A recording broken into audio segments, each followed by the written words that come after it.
The dust devils swept across Franklin Bartow's cracked fields in northeastern Colorado, taking with them the last remnants of what should have been his wheat crop, and he stood at the edge of his property wondering if God himself had turned away from this cursed land. 3 years running now, 3 harvests that amounted to nothing but withered stalks and empty grain bins, 3 seasons of watching his savings dwindle and his hope fade like morning mist under the relentless prairie sun. The year was 1887, and at 26 years old, Franklin felt like an ancient man, his dreams of building something lasting on this homestead crumbling faster than the dry soil between his calloused fingers. He had come to La Junta 5 years ago, fresh from Ohio, with his father's inheritance burning a hopeful hole in his pocket and visions of golden wheat fields stretching to the horizon. The land agent had painted such pretty pictures, talked about the railroad bringing prosperity, about how this valley along the Arkansas River was prime farming territory. That first year had been decent enough, nothing spectacular, but enough to keep body and soul together. The second year brought cautious optimism. Then the failures started one after another, each more devastating than the last. Franklin kicked at a clump of earth that disintegrated into powder at the impact. He had tried everything he knew, every technique his father had taught him back in Ohio, where the soil was black and rich and forgiving. He had plowed deep in the fall, turned the earth in spring, planted in careful rows with proper spacing. Nothing worked. The seeds either failed to sprout properly or grew spindly and weak, succumbing to the slightest stress. His neighbors were not faring much better, though old Samuel Morrison, 2 properties over, seemed to coax slightly better yields from his fields, enough to scrape by at least. The sun beat down mercilessly as Franklin walked back toward his small frame house, the weathered boards already showing signs of neglect he could not afford to address. His horse, Rusty, nickered from the corral, and Franklin realized with a pang of guilt that he needed to check the water trough. Everything required constant attention out here, constant vigilance against the elements that seemed determined to reclaim what little man had carved from the wilderness. He was drawing water from the well when he heard the wagon approaching, the creak of wheels and jangle of harness carrying clearly across the flat land. Franklin straightened, shading his eyes against the glare. Visitors were rare enough to be noteworthy, especially since his situation had become common knowledge in town. People tended to avoid failure as though it might be contagious. The wagon came into clearer view, and Franklin felt his breath catch slightly. A woman sat at the reins, handling the team with easy confidence, her dark hair pulled back under a practical bonnet. As she drew closer, he could make out more details: the capable set of her shoulders, the sun-browned skin of her face and forearms, the alert intelligence in her dark eyes as they swept over his property with what seemed like professional assessment. She pulled the wagon to a halt near the well and nodded to him. "Mr. Bartow, I am Penelope Larson. Samuel Morrison mentioned you might be willing to sell some land." Franklin felt something sink in his chest. So it had come to this already. The vulture circling before the corpse was even cold. "I had not considered it," he said, keeping his voice neutral despite the bitterness rising in his throat. Penelope climbed down from the wagon with a grace that spoke of long practice, landing lightly in the dust. She was tall for a woman, probably 23 or 24, and there was something striking about her face that went beyond mere prettiness. Intelligence and determination showed in every line, and Franklin found himself standing a bit straighter despite his circumstances. "I apologize," she said, and he noticed her voice had a slight accent he could not quite place, something European mixed with years of American plains. "I should have been clearer. I am not looking to take advantage of your troubles. Mr. Morrison said your land has good potential, that you have water rights and good position. He also said you have had 3 years of crop failure despite working harder than any man he knows." Franklin felt his jaw tighten. "That about sums it up. If you are looking for a cautionary tale about the perils of homesteading, I am your man." To his surprise, Penelope smiled, and it transformed her face completely, warming those serious eyes. I am looking for someone willing to try something different. May I look at your fields? Nothing much to see but dust and disappointment, Franklin said, but he gestured toward the barren expanse anyway. Be my guest. Penelope did not just look at the fields from a distance. She walked right into them, and Franklin followed, curious despite himself. She knelt down every few yards, digging her fingers into the soil, lifting it and letting it run through her hands, studying it with an intensity that seemed almost reverent. At one point, she pulled out a small knife from her pocket and cut into the earth, examining the layers exposed by her cut. You plow deep, she observed, not looking up from her examination. That is what you are supposed to do, Franklin said, feeling defensive. Turn the soil, expose fresh earth, give the seeds room to root. In Ohio, perhaps, Penelope said, standing and brushing her hands against her practical split skirt. Here it is, killing your land. Franklin felt anger flare hot in his chest. I do not see how trying to do things right is killing anything. The soil here is just poor, that is all. Not enough rain, too much wind, wrong climate for wheat. Penelope met his eyes steadily, and he noticed they were a deep brown, almost black in the bright sunlight. The soil is poor now because of how it has been worked, but it does not have to stay that way. Mr. Bartow, have you ever heard of crop rotation? Of course, Franklin said shortly. But I barely have enough land to plant one crop, let alone rotate between fields. What about cover crops? Legumes to fix nitrogen in the soil? Franklin hesitated.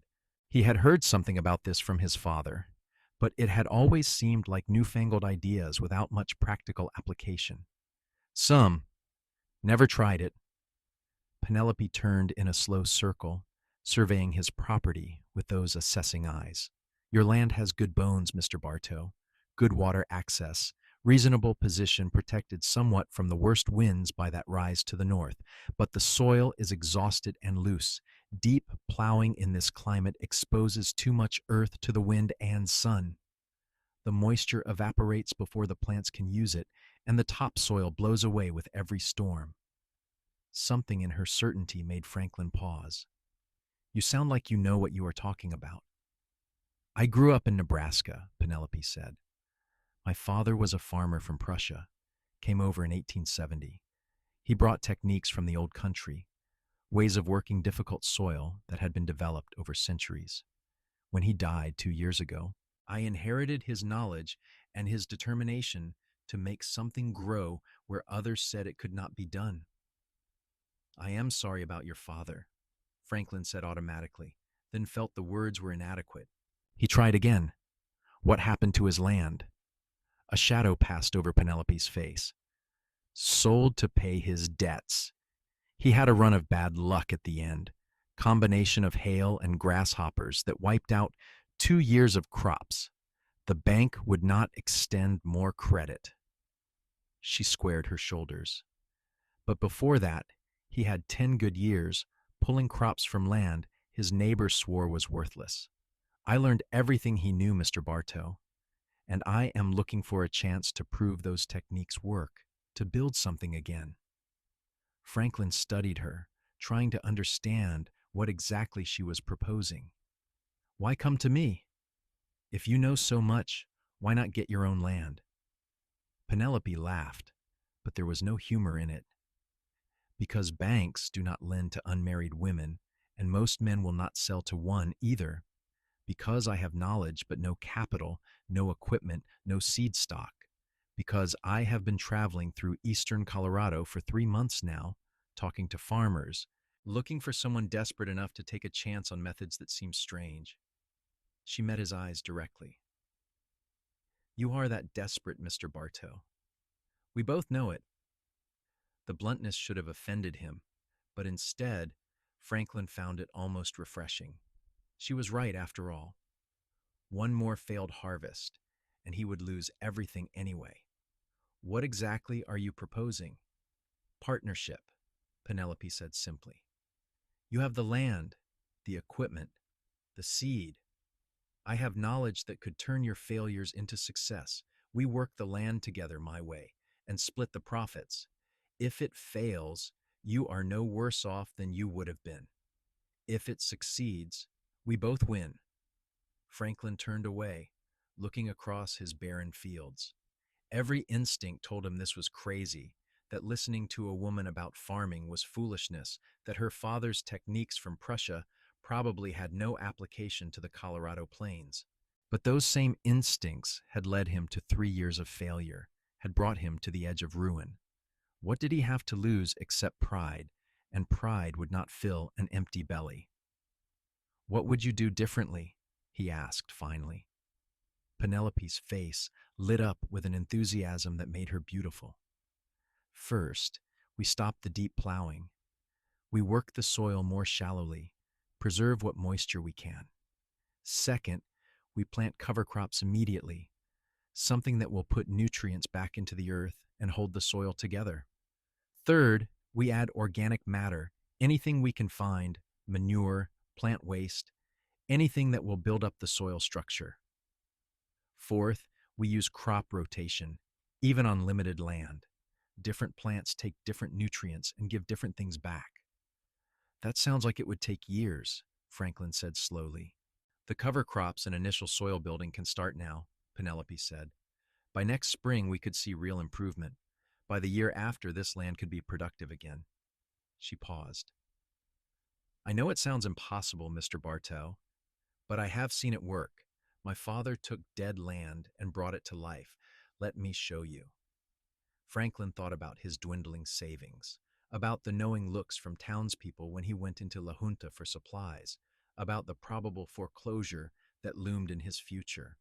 He thought about giving up, heading back east with his tail between his legs, admitting defeat. Then he looked at this strange woman with her confident eyes and her impossible promises, and something in him responded to the challenge. "All right," he heard himself say. "We try it your way. But I need to be clear about something, Miss Larson. I have maybe enough saved for one more season, possibly two if I am very careful.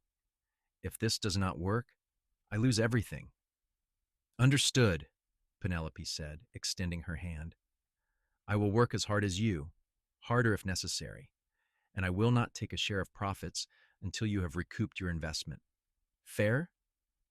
Franklin took her hand, noticing the calluses that matched his own, the firm grip that spoke of real work rather than pretense. "Fair. When do we start?" "Now," Penelope said. "We need to get cover crops in the ground as soon as possible. Do you have any seed stock at all?" Franklin led her to the barn where his pathetically small remaining supplies were stored. Penelope examined what he had with a critical eye, making notes on a small pad she pulled from her pocket. She calculated figures with a stub of pencil, her brow furrowed in concentration. "We need to go into town," she announced finally. "There are things we must have if we are going to do this right. Rye seed for the cover crop, lime if we can afford it to help with the soil pH, and we need to talk to anyone who has livestock about buying manure." The trip into La Junta was awkward at first. Franklin was acutely conscious of riding into town with an unmarried woman, of the looks and whispers that would inevitably follow. But Penelope seemed utterly unconcerned with propriety, focused entirely on the task at hand. At the feed and seed store, she negotiated with a skill that left Franklin slightly dazed, haggling over prices with a combination of charm and hard-headed practicality that got them a better deal than he had managed in years. The proprietor, Hiram Jenkins, kept looking between them with frank curiosity. "This your wife, Frank? Thought you were still a bachelor."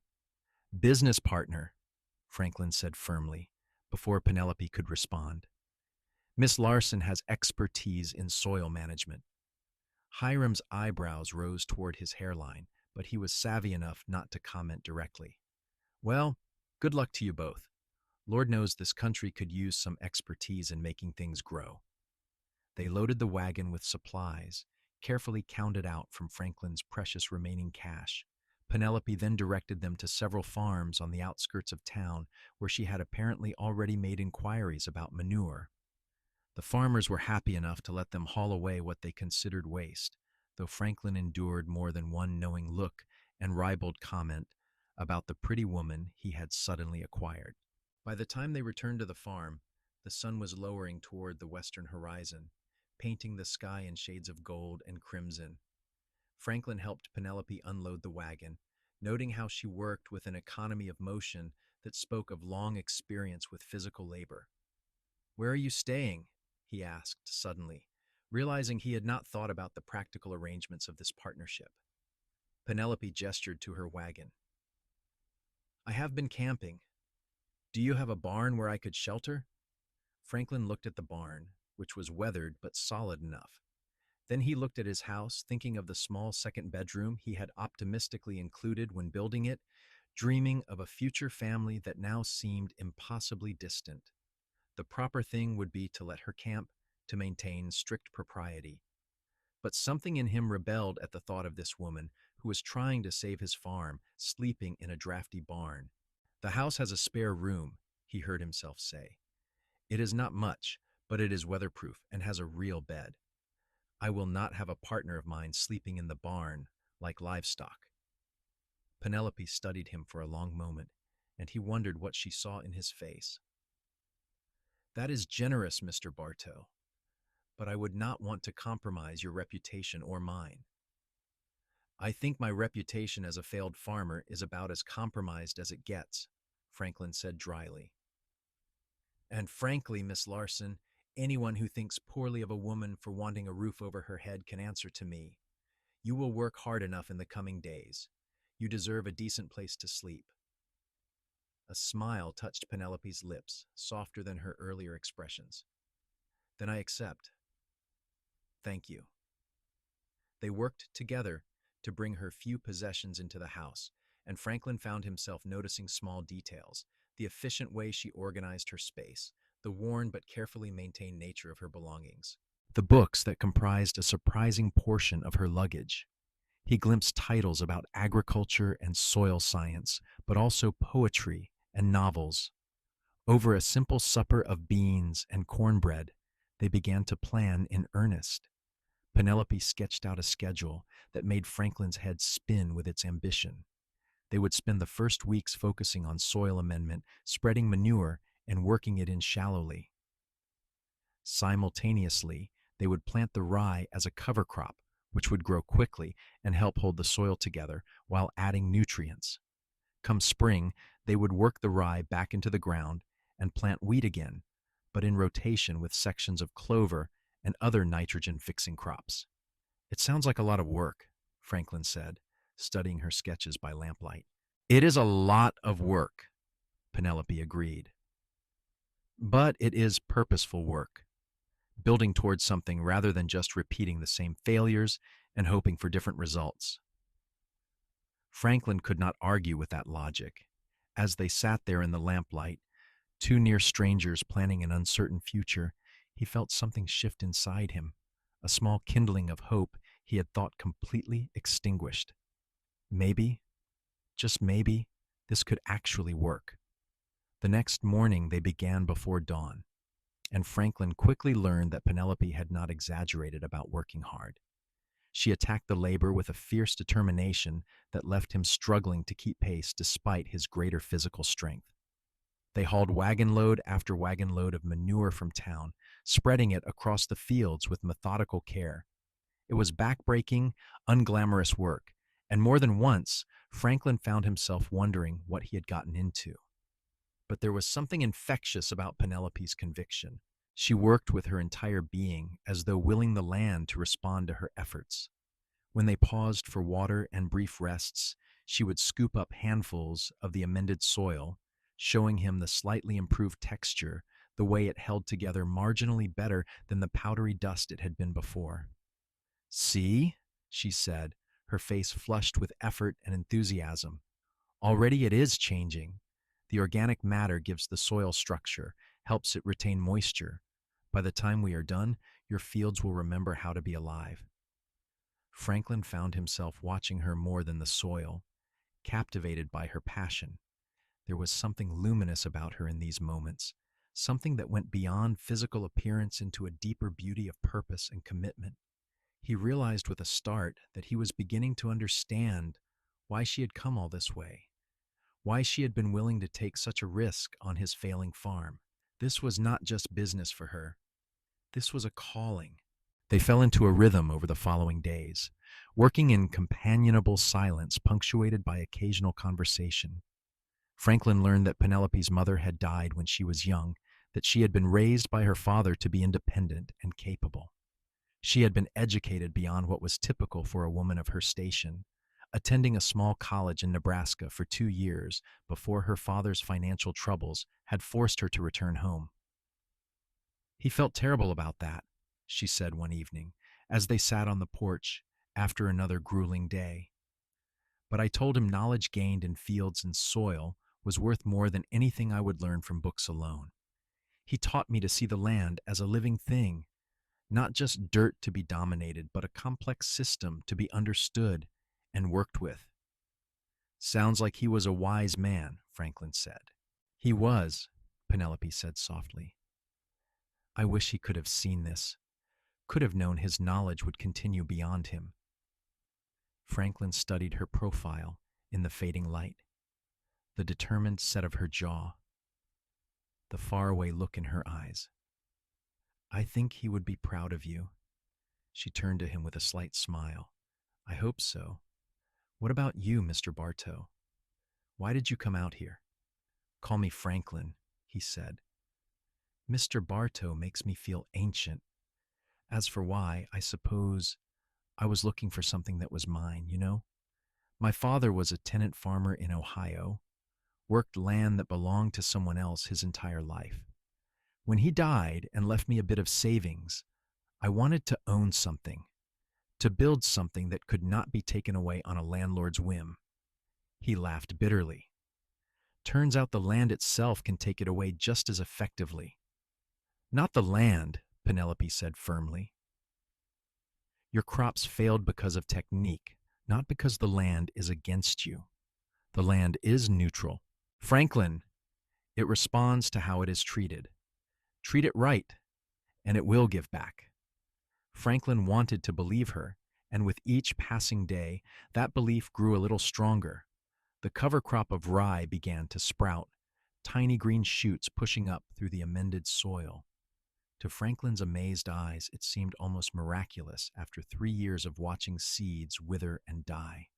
Penelope was delighted, checking the growth daily, showing him how to assess the health of the plants, how to recognize signs of stress or disease early. As September gave way to October, the rye grew into a carpet of green across fields that had been bare dust just weeks before. Franklin would sometimes just stand at the edge of his property, staring at that impossible green, hardly believing what his eyes were showing him. Neighbors began to stop by, drawn by curiosity about what was happening on the Bartow place. Samuel Morrison came by several times, studying the fields with interested eyes. Never seen anything like it, the old farmer admitted. Frank, you might be onto something here with this partner of yours. Word spread through the community, and Franklin began to notice a change in how people treated him in town. Where before there had been pity or dismissiveness, now there was curiosity and a cautious respect. And increasingly, there were questions about Penelope, about the exact nature of their arrangement.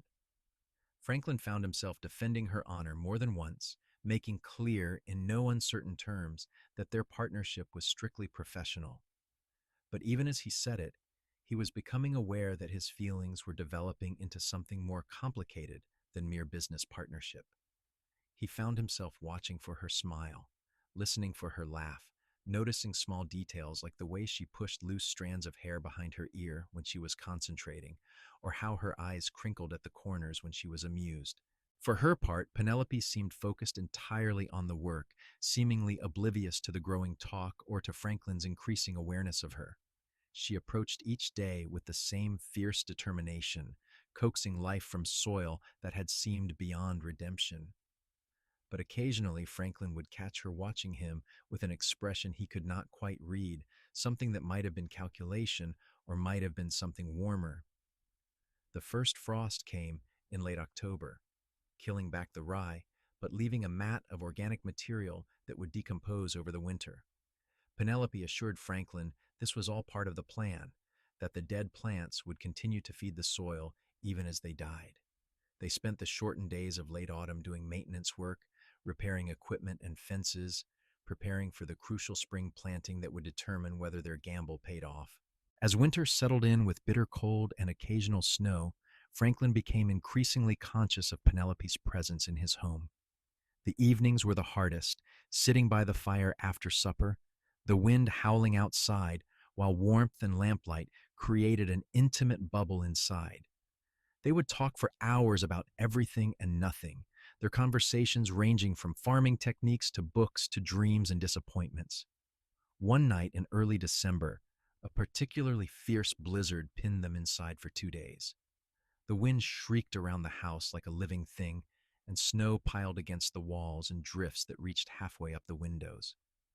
Franklin kept the fire going, while Penelope prepared meals from their stored supplies, and the enforced closeness made the careful distance they had been maintaining seem increasingly artificial. "Can I ask you something personal?" Penelope said on the second evening, as they sat by the fire with cups of coffee warming their hands. "Of course," Franklin said, curious what had prompted the question. "Why have you never married? You are not an old man, and you have your own land. Most women would consider that a good prospect." Franklin studied his coffee cup, considering his answer. "I suppose I was waiting to be established first, to have something real to offer. My father married young and spent his whole life struggling to support a family on someone else's land. I saw how that ground him down, how my mother faded from a vibrant girl into a tired woman before her time. I told myself I would marry when I had something solid built, when I could offer security." He laughed without humor. "Instead, I am nearly 27 with nothing but debt and dying dreams." "You have more than that," Penelope said quietly. "You have determination. You have the courage to try something new when everything you knew failed. You have integrity enough to give a strange woman a chance when most men would have sent her packing." She paused. "Those are not small things." "Franklin!" He looked up and found her eyes on him, dark and serious in the firelight. Something passed between them in that moment, a recognition that the boundaries of their partnership were becoming increasingly blurred. Franklin felt his heart hammering in his chest, awareness of her flooding through him with an intensity that was almost frightening. "Penelope," he said, barely recognizing his own voice, "I need to tell you something." She set down her coffee cup, giving him her full attention. "What is it?" "This partnership," he began, then stopped, trying to find the right words. "Working with you these past months, it has been the best thing that has happened to me in years. Not just because of the farm, though God knows you have given me hope where I had none, but because of you, your passion, your intelligence, your determination. I find myself thinking about you constantly, noticing things that have nothing to do with farming. The way you laugh, the way you tilt your head when you are thinking, the way you never give up on anything." He took a breath. "I am falling in love with you, Penelope. Maybe I already have fallen, and I needed you to know that, even if it complicates everything." Penelope sat very still, her face unreadable. For a long moment she said nothing, and Franklin felt his stomach drop, certain he had ruined everything with his impulsive confession. Then slowly, a smile spread across her face, radiant and warm. "You foolish man," she said, but there was no anger in her voice. "Do you think I came all the way to Colorado just to teach someone about soil management? I could have done that anywhere." She leaned forward.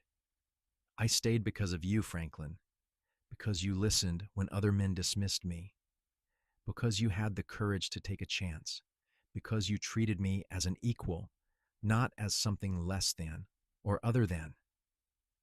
I have been falling for you since the first week, but I told myself it was impossible, that I could not risk everything by confessing feelings that might not be returned." Franklin felt something in his chest expand with a joy so intense it was almost painful. "You mean it? You actually feel the same way?" "I mean it," Penelope said simply. "I love you, Franklin Bartow. I think I have for quite some time now." He crossed the space between them in 2 strides, pulling her up from her chair and into his arms. She came willingly, fitting against him as though she had always belonged there. When he kissed her, she kissed him back with a passion that matched his own, her arms wrapping around his neck, her fingers tangling in his hair. The fire crackled beside them, the storm raged outside, and none of it mattered except the two of them in this moment, finally acknowledging what had been building for months. When they finally broke apart, both breathing hard, Franklin rested his forehead against hers. "Marry me," he said. "Not because of the partnership or the farm or what people might say. Marry me because I love you and I want to build a life with you, whatever that life looks like." "Yes," Penelope said without hesitation. "Yes, Franklin. Nothing would make me happier." They spent the rest of the storm wrapped in each other's company, talking through the night about their future. They agreed to wait until spring to marry, wanting to see the results of their first real planting together before formalizing their union. But from that night forward, the nature of their relationship was transformed, professional partnership deepening into something richer and more complete. When the weather cleared enough for travel, Franklin insisted they go into La Junta to make their engagement official. Penelope wanted to wait, worried about propriety, but Franklin was adamant that everything be done correctly. They visited the small jewelry shop on Main Street, where Franklin used precious savings to buy a simple gold band, which he slipped onto Penelope's finger with pride that had nothing to do with the ring's monetary value, and everything to do with the commitment it represented. The news spread through town faster than prairie fire. Some people were genuinely happy for them, particularly those who had gotten to know Penelope and appreciated her knowledge and work ethic. Others were more skeptical, muttering about impropriety and questioned whether a woman could really know anything about farming. But Franklin found he did not care about the skeptics. He had Penelope's love and her partnership, and together they were building something that would prove all the doubters wrong. Winter deepened, bringing more snow and cold that locked the land in frozen sleep. But underneath that frozen surface, processes were happening. The organic matter they had worked into the soil breaking down, nutrients being stored and transformed. Penelope explained it all to Franklin, teaching him to see beyond the visible to the invisible web of life in the soil, the bacteria and fungi and earthworms that would make the difference between dead dirt and living earth. As December turned to January and then February, they used the enforced indoor time to plan every detail of their spring planting. Penelope created elaborate charts showing crop rotation schedules, optimal planting depths, projected yields based on different variables. Franklin contributed his practical knowledge of the land itself, which fields tended to hold moisture better, where the wind was worst, which areas got the best sun exposure. They also planned their wedding, keeping it simple as befitted both their natures and their financial situation. Penelope had no family to invite, and Franklin's only living relative was a distant cousin in Ohio he had not seen in years. They would marry in the small church in La Junta, with Samuel Morrison standing up for Franklin and the minister's wife for Penelope. It would be a small affair, but it would be theirs, a commitment made from love rather than necessity or convenience. March brought the first signs of genuine spring, the snow melting to reveal the rye stubble and the amended soil beneath. Penelope was like a woman possessed, checking the ground temperature daily, assessing moisture levels, calculating the optimal moment to begin planting. When she finally declared the time right in early April, they attacked the work with combined determination. The planting was different from anything Franklin had done before. Following Penelope's instructions, he did not plow the fields deep, but instead worked the surface more shallowly, preserving the soil structure they had built. They planted wheat in the majority of the acreage, but also dedicated sections to clover and alfalfa, the nitrogen-fixing legumes that would continue to build soil health for future years. The work was grueling, long days that began before dawn and ended long after dark. But there was a rightness to it that had been absent from Franklin's previous efforts, a sense that they were working with the land rather than against it. And through it all, the certainty of their love and commitment gave everything additional meaning. They were not just planting crops, They were planting the foundation of their future together. The wheat sprouted within days, tiny green shoots pushing through the earth with a vigor that made Franklin's throat tighten with emotion. These seedlings looked different from his previous attempts, stronger and healthier, their leaves a deeper green. Penelope crowed with delight, examining them with the same intensity she brought to everything. "Look at them," she said, cradling a seedling gently in her palm. "Look how strong the root structure is already." "This is what healthy soil produces, Franklin. This is what we have been working toward." As the wheat continued to grow through April and into May, the difference became undeniable. Where Franklin's previous crops had struggled and failed, these plants thrived, growing tall and straight, developing the thick stalks and heavy seed heads that promised a real harvest. Neighbors began stopping by again, not with pity this time, but with genuine interest and growing respect. Samuel Morrison spent a long afternoon walking Franklin's fields, studying everything with the critical eye of someone who had farmed this land for 30 years. Finally, he turned to Franklin and Penelope with a slow nod. "I have been farming this country since before you were born," he said, "and I have never seen wheat look this good this far along in the season.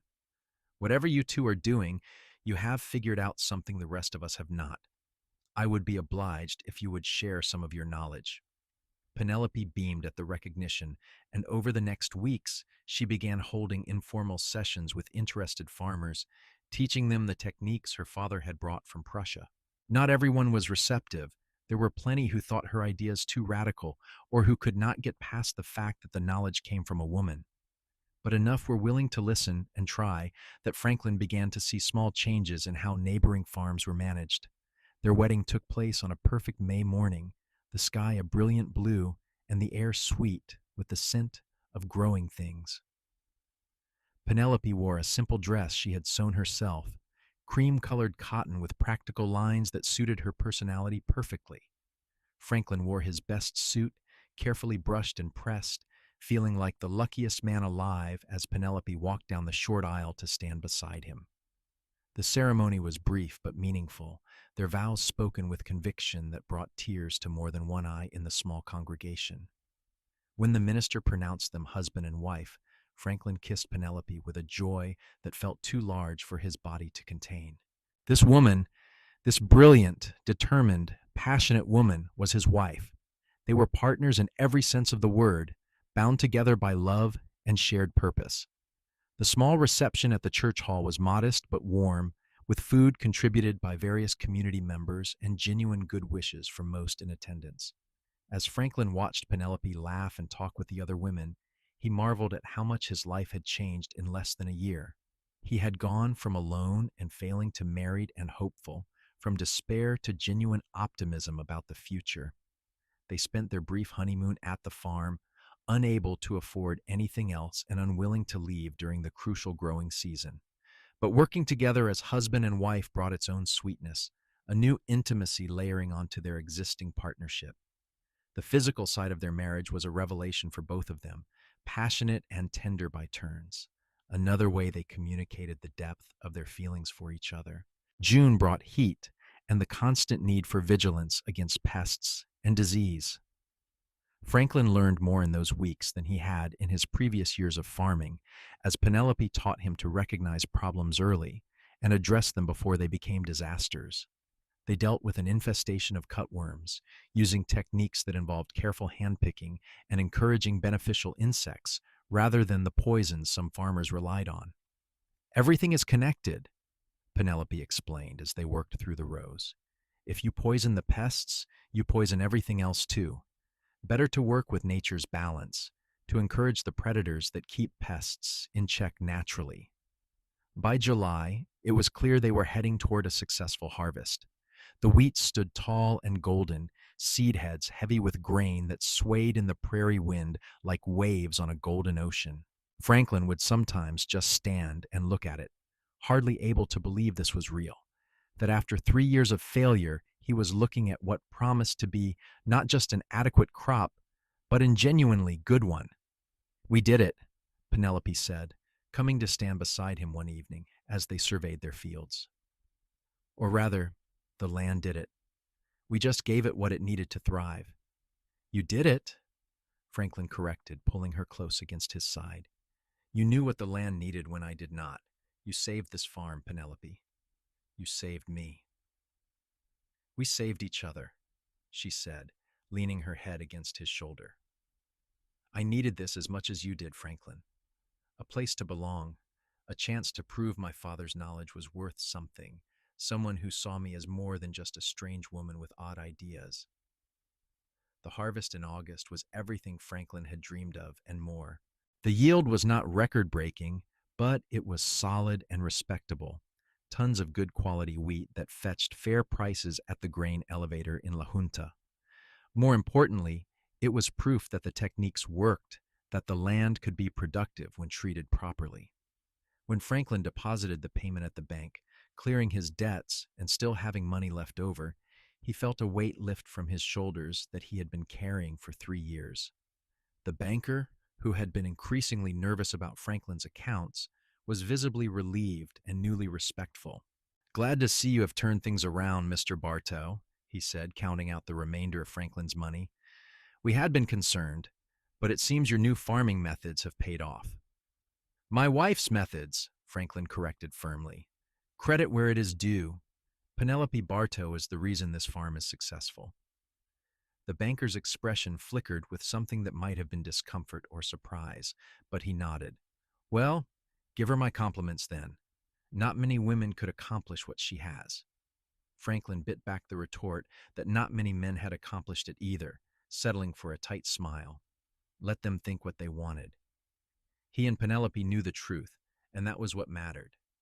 That fall, they worked together to prepare the fields for the next year, planting clover in the wheat stubble, continuing to build soil health, planning the rotation that would keep the land productive. Other farmers began to adopt their techniques, and Penelope found herself increasingly in demand as a consultant and teacher. She took on the role with grace, never condescending, but always willing to share her knowledge. By the time winter set in again, the Bartow farm was recognized as one of the most innovative and successful operations in the area. Franklin had gone from the object of pity to someone other farmers came to for advice. But more importantly, he had Penelope, a true partnership that grew stronger every day. The winter of 1888 was easier than the previous one, with money in the bank and plans for the future. In January, Penelope announced she was pregnant, and Franklin's joy was so intense he picked her up and spun her around despite her laughing protests. Careful, she said, but she was smiling. I am growing something more precious than wheat now. The pregnancy progressed well, and Penelope continued working in the fields until her size made it impractical. Franklin found himself becoming overprotective, constantly worrying about her health, but Penelope would just laugh and tell him that women had been having babies since the beginning of time, and she was perfectly capable of growing a child while also growing crops. Their son was born in September 1888, a healthy baby with Franklin's eyes and Penelope's determined chin. They named him Thomas Franklin Bartow, and Franklin held his son with a sense of awe that never quite faded. This was what he had been working toward all along, even when he had not known it. Not just a successful farm, but a family, a legacy to pass on. Penelope recovered quickly from the birth, and by October she was back in the fields with Thomas bundled against her chest in a sling. They worked the harvest together, their second successful crop in a row, this one even better than the first, as the soil continued to improve. Franklin found himself thinking about his father, wishing the old man could see this, could know that his son had broken free of the tenant farmer's cycle to create something lasting.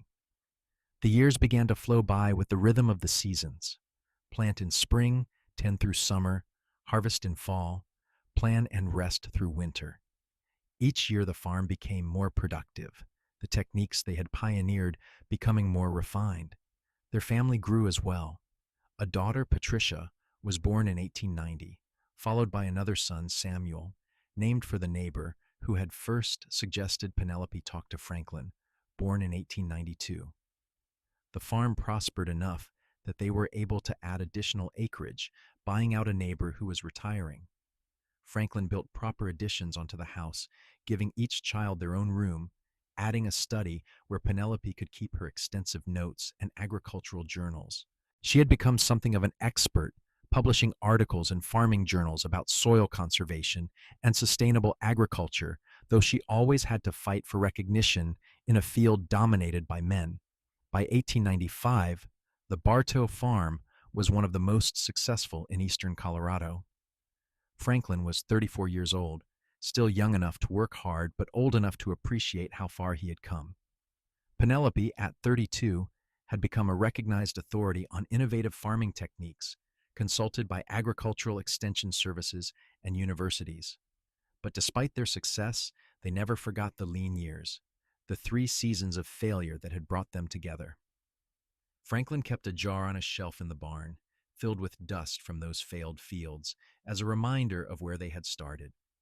Penelope would sometimes take it down and look at it, then go outside and scoop up a handful of the rich, dark soil their fields now produced, showing the children the difference. Never take it for granted, she would tell them. The land gives back what you put into it. Respect it, work with it, understand it, and it will sustain you. Abuse it, neglect it, or try to dominate it, and it will fail. That is true of the earth and of people. Remember that.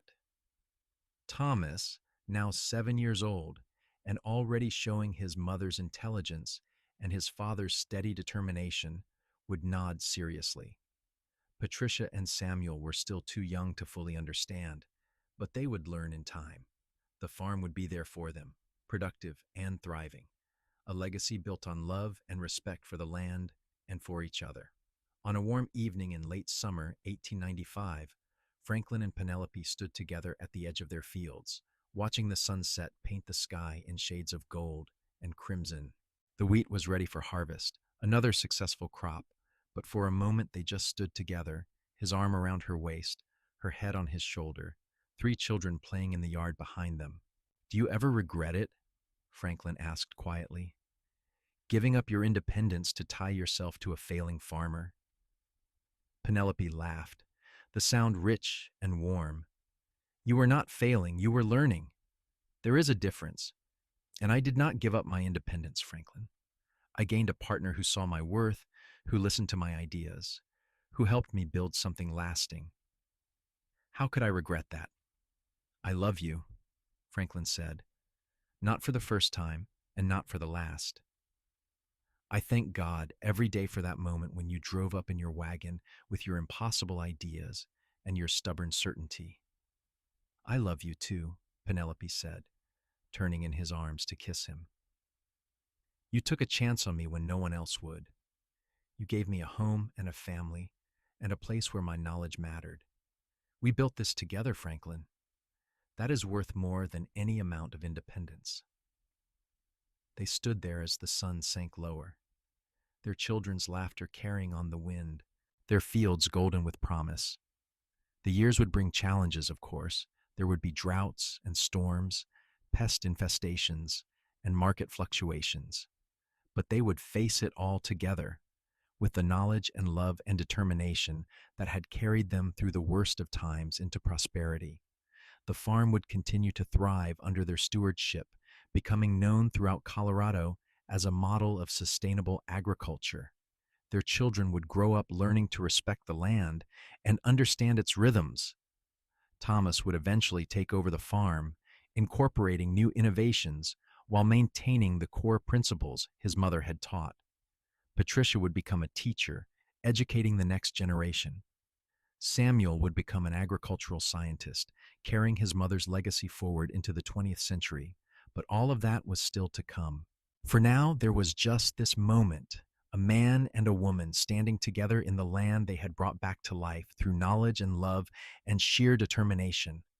The crops had failed 3 years running, but Penelope had shown Franklin a better way to work the soil, and in doing so, had shown him a better way to live.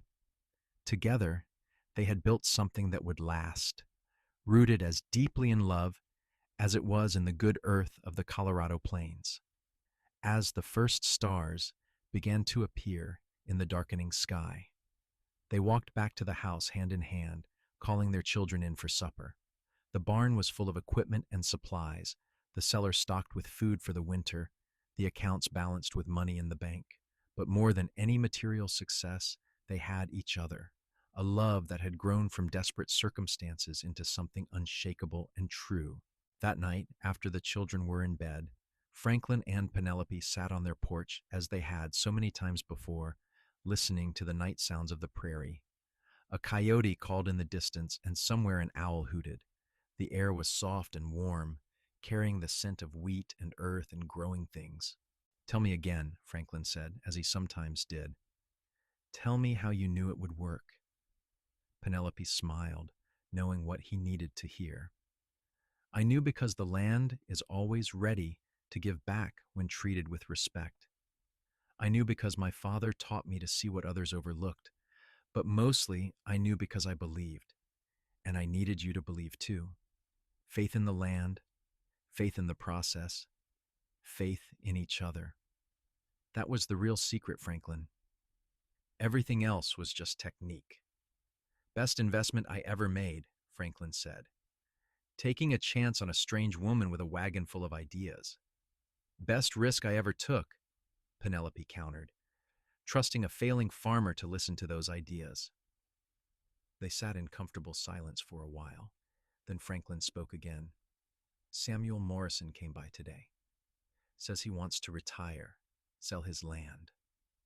Offered us first right of refusal." Penelope turned to look at him, her eyes catching the light from inside the house. "What do you think?" "I think we have done well with what we have," Franklin said slowly. "But I also think we could do more, help more people learn these techniques. Morrison's land adjoins ours on the north. With both properties, we could experiment more, show the effectiveness of crop rotation on a larger scale." "It would mean taking on debt again," Penelope said carefully. "After working so hard to be clear of it." "I know," Franklin said, "but this time would be different. We know what we are doing now. We have proven the methods work. And we would be doing it together, not me trying to do everything alone and wrong." Penelope was quiet for a long moment, and Franklin could almost hear her thinking, calculating, weighing risks and benefits. Finally, she nodded. "Let us do it. Let us show this whole region what can be accomplished with proper stewardship. But Franklin?" "Yes?" "Let us make sure we keep time for each other and the children. Success means nothing if we lose sight of what really matters." "Agreed," Franklin said, pulling her close. "The farm is important, but you and the children are everything. I will never forget that." They purchased Samuel Morrison's land that fall, adding another 200 acres to their operation. It was challenging at first, stretching their resources and their time, but they made it work through careful planning and hard work. They hired help during the busiest seasons, young men from town who were eager to learn the Bartow methods of farming.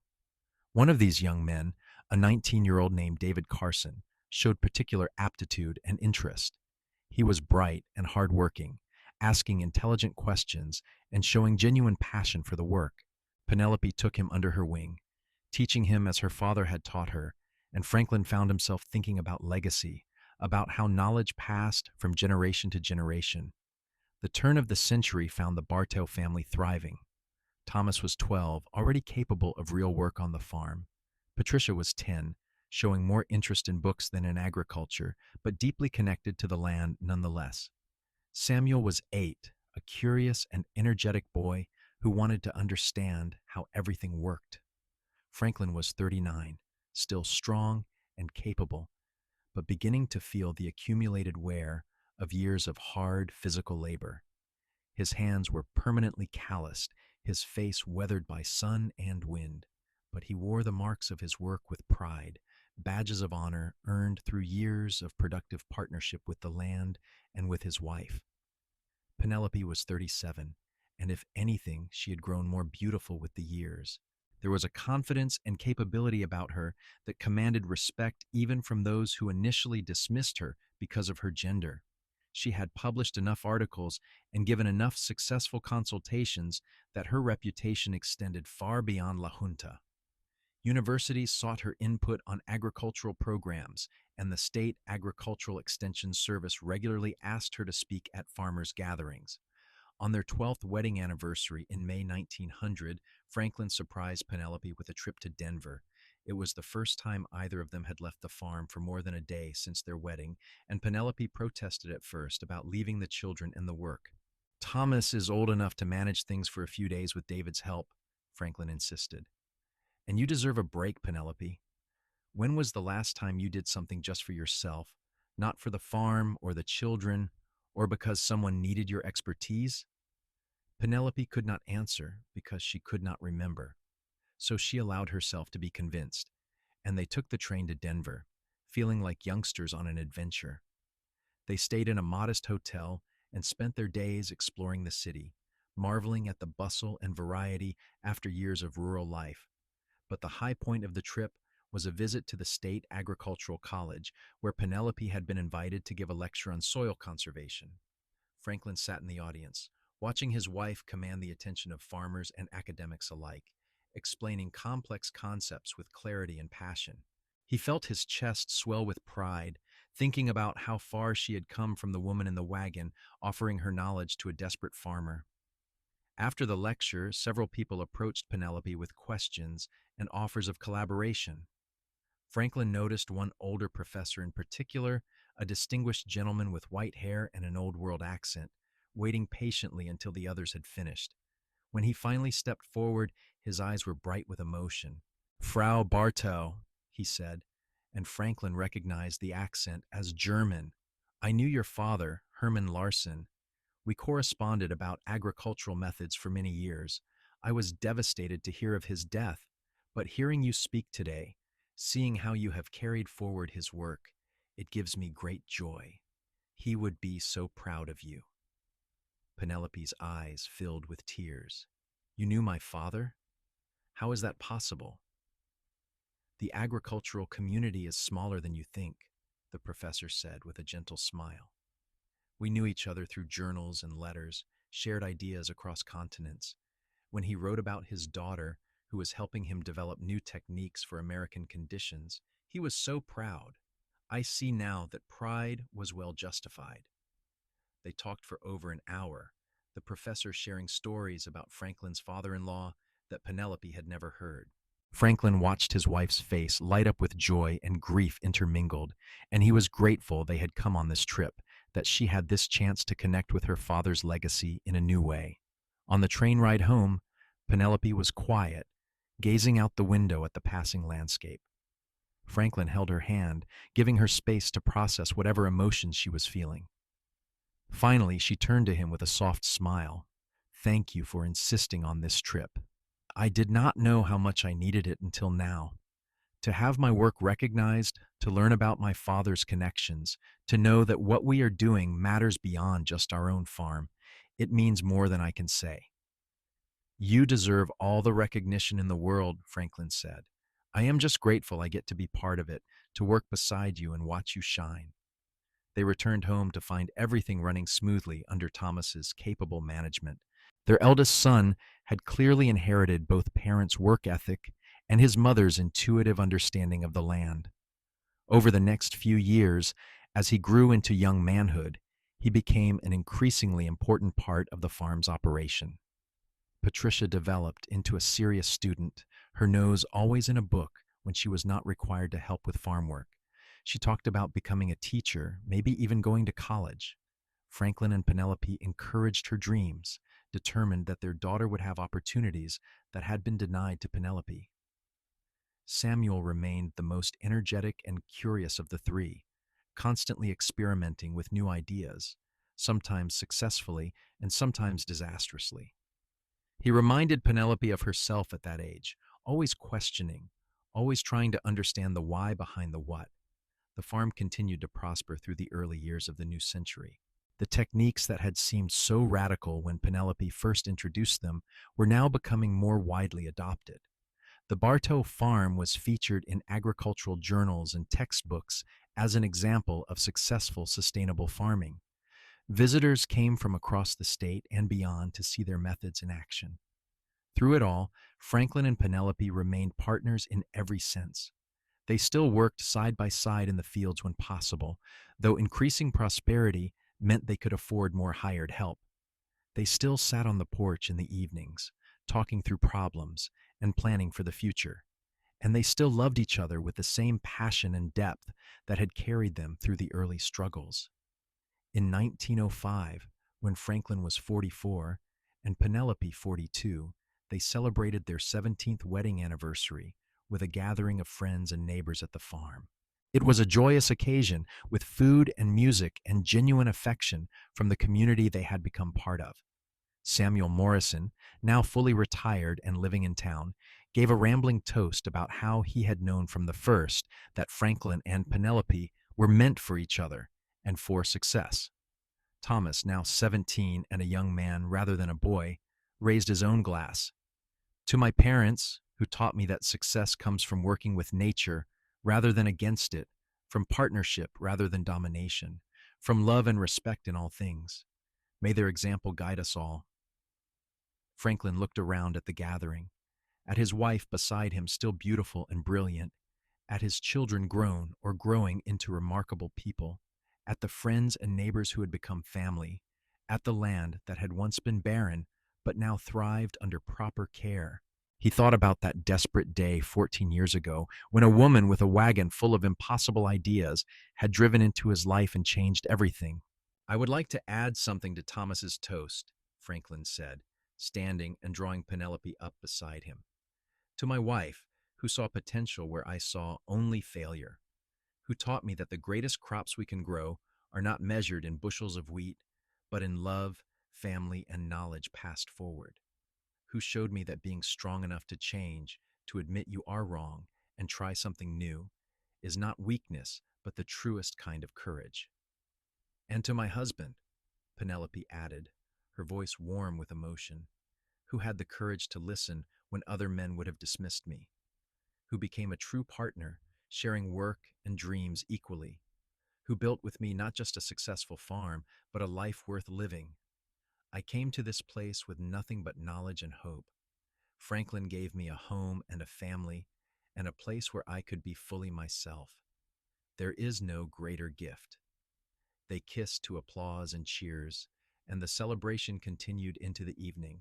As the sun set over fields of wheat and alfalfa and clover, painting the sky in shades of gold and rose, Franklin held his wife close and marveled at the life they had built together.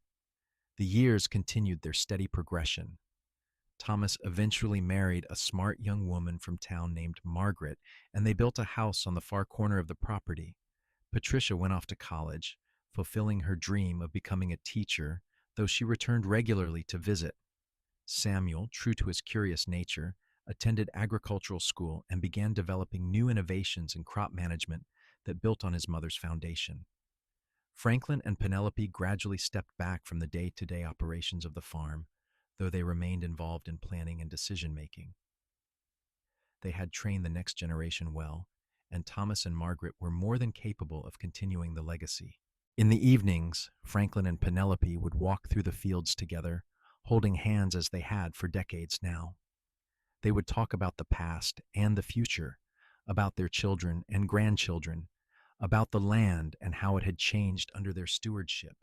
The soil that had once been dead and powdery was now rich and dark, teeming with life, capable of supporting abundant growth year after year.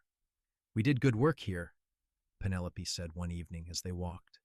They were both in their 60s now, hair gone gray, bodies showing the wear of decades of physical labor. But their minds were sharp and their love undiminished. "We did," Franklin agreed, "though it was mostly you, teaching me what I did not know." "No," Penelope said firmly. "It was both of us. I had knowledge, but knowledge without opportunity is useless. You gave me the chance to prove what I knew, the partnership that made it all possible.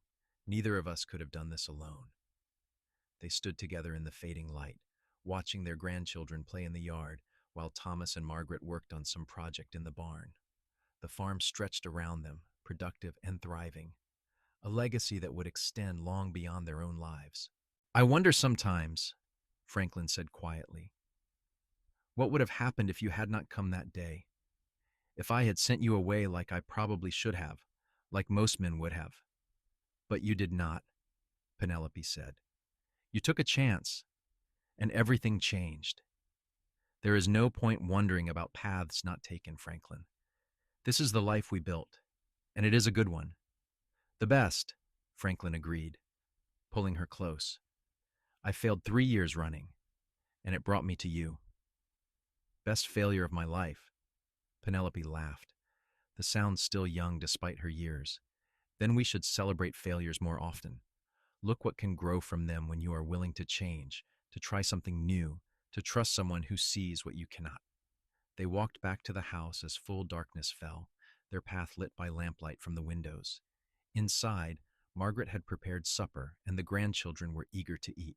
It was a simple evening, the kind they had shared thousands of times over the decades, but no less precious for its familiarity. Later, after everyone had gone home or to bed, Franklin and Penelope sat in their room, preparing for sleep. Franklin watched his wife brush her long gray hair, still thick despite the years, and felt a wave of love so intense it took his breath away. "What?" Penelope asked, catching his expression in the mirror. "Just thinking how lucky I am," Franklin said. "How grateful I am that you drove up in that wagon all those years ago, that you saw something worth saving in a failing farmer and dead land." Penelope set down her brush and came to sit beside him on the bed. "I saw a man willing to listen, willing to change, willing to try something that probably sounded crazy. I saw potential, Franklin, in you and in the land. I am grateful you let me help bring that potential to life." They lay down together, fitting naturally into the familiar pattern of decades of shared sleep. Franklin held Penelope close, listening to her breathing, gradually slow into sleep. Outside, the wind moved through the wheat fields with a sound like the ocean, a peaceful whisper that spoke of abundance and life. This was what mattered in the end, Franklin thought as he drifted towards sleep. Not the acres of productive land or the recognition or the financial success, though all of that was good and hard won. What mattered was this: the woman in his arms, the family they had built, the knowledge they would pass forward, the love that had sustained them through failures and triumphs alike. His crops had failed 3 years running, driving him to desperation and the edge of ruin. But Penelope had shown him a better way to work the soil, and in doing so had shown him a better way to live. Together they had proven that failure was not the end, but could be the beginning of something better, that change required courage, but brought rewards beyond imagination, that true partnership meant building something greater than either person could achieve alone. As Franklin finally surrendered to sleep, his last conscious thought was one of gratitude, for the failures that had humbled him enough to listen, for the woman who had appeared when he needed her most, for the life they had built from dust and determination and love. It had all been worth it, every hardship and struggle, because it had led to this, to her, to them, to a legacy that would endure long after they were gone. The farm would continue to thrive, managed by children and grandchildren who understood that the land was not something to be conquered, but something to be partnered with, respected, nurtured. The techniques Penelope had brought from her father would continue to evolve and spread, helping farmers across the region and beyond to work more sustainably, more productively, more wisely. But that was for the future. For now, there was just this moment, a man and a woman who had found each other against all odds, who had built something lasting from failure and hope, who had proven that love and knowledge together could transform not just land, but lives.